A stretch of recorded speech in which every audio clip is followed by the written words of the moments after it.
Hi friends, Gogisetti Subbarao మీ psychologist.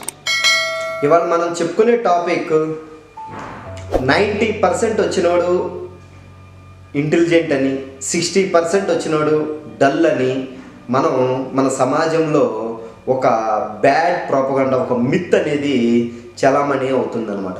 ఇక్కడ గుర్తుపెట్టుకోవాల్సింది ఏంటంటే 90% వచ్చినోడికి ఇంటెలిజెన్స్ ఎక్కువ ఉంది, 60% వచ్చినోడికి ఇంటెలిజెన్స్ లేదు, డల్గా ఉంటాడు అనేది అనుకోవటం చాలా అపోహ. అసలు ఇంటెలిజెన్స్ అంటే ఏంటంటే ముందు మీరు తెలుసుకోవాలి. ఇంటెలిజెన్స్ అంటే ఏంటంటే థింకింగ్ ఎబిలిటీ, ప్రాబ్లమ్ సాల్వింగ్ కానీ, క్రియేటివిటీ కానీ, ఎమోషనల్ కంట్రోల్ కానీ ఇవి ఉన్నాయంటే వాళ్ళు ఇంటెలిజెన్సీ లెవెల్ ఎక్కువగా ఉంది అనేది మీరు గుర్తుపెట్టుకోవాలి. ఇక్కడ మార్కులు అనేది అది ఒక స్కేల్ మాత్రమే కానీ లైఫ్ మెజర్మెంట్ కాదనేది కూడా మీరు గుర్తుపెట్టుకోవాలి. ఎందుకంటే మనం ఎప్పుడు మార్కులు 90% వచ్చినాయి అంటే వాడు ఇంటెలిజెంట్ అని, 60% 70% వచ్చినా వీడి డల్ స్టూడెంట్, వాడంత ఇంటెలిజెంట్ కాదు అని మనం కంపేర్ చేస్తూ మార్కులు చూసి కంపేర్ చేస్తూ ఉంటాం. అది చాలా వరకు మానుకోవాలి. మానుకోకపోతే మాత్రం పిల్లల్లో ఆ కాన్ఫిడెన్స్ లెవెల్ తగ్గి వాళ్ళు చేసే పని మీద కాన్సన్ట్రేషన్ చేయలేక, చదివే దాని మీద ఫోకస్ చేయలేక వాళ్ళు ఇంకా వెనకబడే అవకాశం ఎక్కువగా ఉంటుంది. అది గుర్తుపెట్టుకోవాలన్నమాట మీరు.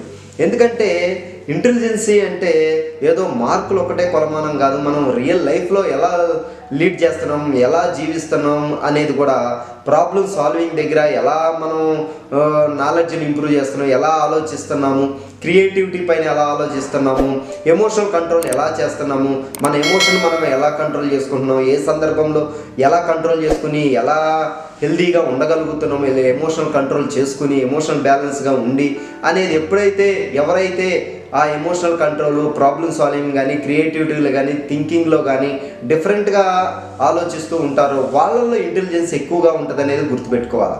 ఎంతసేపు చదివిన మార్కులను బట్టి 90% వచ్చినాయి అంటే వీడి ఇంటెలిజెంట్ అనుకోవటం, 60% వచ్చినాయంటే వీడి డల్ స్టూడెంట్, వీడి దగ్గర ఇంటెలిజెన్స్ లేదు అని అనుకోవటం చాలా రాంగ్ అనేది గుర్తుపెట్టుకోవాలి. ఇక్కడ మార్కులు అనేవి అది ఒక స్కేల్ మాత్రమే, అది ఒక కొలమానం మాత్రమే తప్ప లైఫ్ మెజర్మెంట్ మాత్రం అది కాదనేది మీరు గుర్తుపెట్టుకోవాలి.